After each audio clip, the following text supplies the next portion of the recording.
हर हर महादेव, जय श्री राम।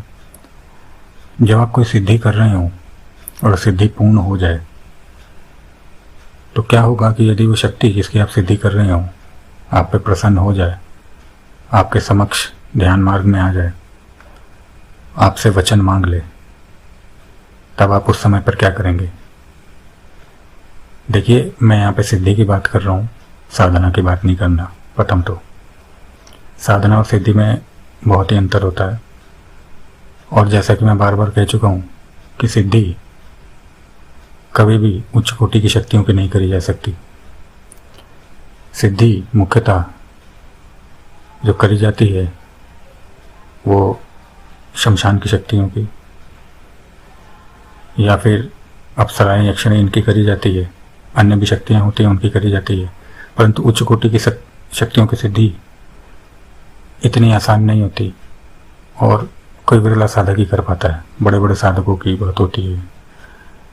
अब यहाँ पे क्या होगा कि मान लीजिए कि यदि कोई इतनी होने की शक्ति की साधना कर रहा है या कोई अप्सरा की साधना कर रहा है, यक्षिणी की साधना कर रहा है, और उस साधना में प्रसन्न होके वो शक्ति जब उसके समक्ष या तो समक्ष आ जाए या ध्यान मार्ग में आ जाए और वो उससे वचन लेने लगे, तो वो साधक क्या करेगा और उसके साथ में क्या क्या घटित होता है, इसी के ऊपर आज मैं चर्चा करने जा रहा हूँ। प्रथम तो होता यह है कि देखिए, हमको ये समझना होगा कि इस तरह की जो शक्तियाँ हैं या कोई भी शक्ति है वो वचन क्यों मांगती है। अभी तक आप लोगों ने शायद यही सुना होगा कि साधक जो होता है इन शक्तियों से वचन लेता है, परंतु यदि आप वचन लोगे तो आपको वचन देने भी पड़ते हैं। अब दूसरी बात, ये शक्तियाँ वचन मांगती क्यों हैं? ये वचन इसीलिए मांगती हैं क्योंकि कोई भी किसी की गुलामी नहीं करना चाहता, कोई भी किसी का जीवन भर दास बन के नहीं रहना चाहता। ये मुख्य रूप से वचन लेने का इनका उद्देश्य यही होता है कि साधक एक गलती करे और ये छोड़ के चली जाए। दूसरा, इनके वचन किस प्रकार के हो सकते हैं तो निर्भर करता है ये शक्ति किस प्रकार की है। उदाहरण के रूप में यदि मैं अप्सरा और यक्षिणी की ही बात करूं तो उनके वचन किसी भी प्रकार के हो सकते हैं। जैसे कि उदाहरण के तौर पे वो ये कह सकती हैं कि आप हमको छोड़ के किसी और शक्ति की पूजा उपासना नहीं करेंगे, या हमको नित्य भोग देंगे, या जीवन भर अविवाहित रहेंगे। इस प्रकार के इनके वचन हो सकते हैं जो कि साधक के लिए परिपूर्ण करना बहुत ही कठिन होगा, ऐसे वचन रखती हैं। तो आज मैं इसी विषय पर बात करने जा रहा हूँ कि जो लोग भी इस प्रकार की साधनाएं करते हैं, पहली बात तो मैं इस प्रकार की साधनाएं नहीं चाहता कि ज़्यादा लोग करें, परंतु फिर भी जो करते हैं यक्षिणियों की, अप्सराओं की, इत्रियोनी की सिद्धि के चक्कर में, क्योंकि साधना जो है या सिद्धि जो है वो हमेशा उच्च कोटि की शक्तियों की करनी चाहिए, भले ही वो कृपा प्राप्ति के लिए क्यों ना करी जाए। आप कृपा प्राप्ति के लिए करोगे, आपको बहुत कुछ मिल जाएगा, परंतु इस प्रकार की जो शक्तियाँ होती हैं वो अंतों का तो आपका क्या हाल करके जाती हैं ये आपको पता भी नहीं चलेगा। तो ये वचन इसीलिए लेती हैं कि साधक एक बार गलती करे और ये छोड़ के जाए, क्योंकि भाई एक बार तो सिद्ध होने के बाद में, आपके साथ रहने के बाद में इनको भी पता है कि लोगों ने क्या काम लेना है। तो इसी कारण से ये चाहती हैं कि हम वचन लें, और जैसे मैंने उदाहरण के लिए आपको कुछ वचन बताए उस प्रकार के वचन लेती हैं। अब यदि ऐसे में वचन ले लें तो साधक को करना क्या चाहिए? पहली बात तो साधक को इस प्रकार के वचन देने नहीं चाहिए। साधक के सामने जब भी शक्ति आए, साधक को हमेशा एकाग्रचित रहना चाहिए। वह क्या कह रही है, आप क्या कह रहे हो, पूर्ण रूप से इस पर ध्यान देना चाहिए।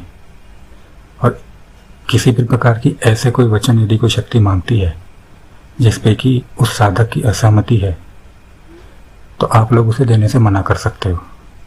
आप सीधा उन्हें कह सकते हैं प्रार्थनाबद्ध तरीके से कि हम आपको ये वचन नहीं दे सकते, आप कृपया दूसरा वचन बताइए। सीधी बात है, क्योंकि और यदि वो शक्ति फिर भी यदि आपको कहे कि मुझे यही वचन चाहिए, तो आप कह सकते हैं कि हमने आपकी साधना करी है, इसीलिए हम आपको रोक नहीं रहे वचन लेने से, मगर आप कोई भी दूसरा वचन आप हमसे मांगिए जिस पे मेरी सहमति होगी, मैं वचन दूंगा। अन्यथा आपकी इच्छा है, आप छोड़ के जा सकते हैं, प्रस्थान कर सकते हैं। और यहीं पे साधक सबसे बड़ी गलती करते हैं, वो ये नहीं कहते। वो जब शक्ति सामने आती है तो उस शक्ति का इतना प्रभाव साधक के ऊपर रहता है, वो शक्ति साधक के ऊपर अपना इतना प्रभाव बना के रखती है कि साधक चाहकर भी इस प्रकार की बातें नहीं कर सकता, केवल उसकी हाँ में हाँ मिलाता है। या तो साधक उसे देख के एकदम से प्रसन्नचित्त हो जाता है, हाँ भाई शक्ति मेरे सामने आ गई, मैंने जो करी थी मेरे को शक्ति मिल गई, वो जो कहेगी हाँ कर देते हैं, बाद में देख लेंगे। तो बाद में देखने वाला खेल ही बहुत महंगा पड़ जाता है। और दूसरा, वो शक्ति जानती है कि इसने साधना करी है, इसको मुझे वचन देने पड़ेंगे। ये चाहे तो अपने वचन यहाँ से बदल सकता है, मेरे से दूसरे वचन ले सकता है, परंतु वो शक्ति आपके मानस पटल पे इतना ज़्यादा प्रभाव बना के रखेगी, इतना ज़्यादा आपके मानसिक रूप से आपके ऊपर वो प्रभाव बना के रखेगी कि साधक उस समय सोचने समझने की उसकी शक्ति जो है वो बहुत कम हो जाती है। जो बहुत उच्च कोटि अच्छे स्तर के साधक होते हैं वही इन सब माया जालों से निकल पाते हैं, वरना वो जब आएगी तो अपना पूर्ण प्रभाव आपके दिमाग, आपके मस्तिष्क, आपके शरीर के ऊपर बना के रखेगी, जिससे आप उस समय कुछ ज़्यादा सोच समझ ना पाए, जल्दबाजी में सारा काम हो जाए। इसीलिए जब भी इस प्रकार की कोई शक्ति आपके सामने आए तो आप लोगों को उनसे सीधा कहना है कि हम इस प्रकार का वचन आपको नहीं दे सकते, आप कृपया करके हमसे कोई दूसरा वचन है तो कहिए, क्योंकि हमने साधना करी है। अन्यथा आप हमारी तरफ से आपको पूरा अधिकार है कि आप प्रस्थान कर सकते हैं जहाँ से आए। वो शक्ति ऐसा नहीं करेगी, वो जानती है कि इसने साधना करी है, मुझे इसका फल इसे देना ही पड़ेगा।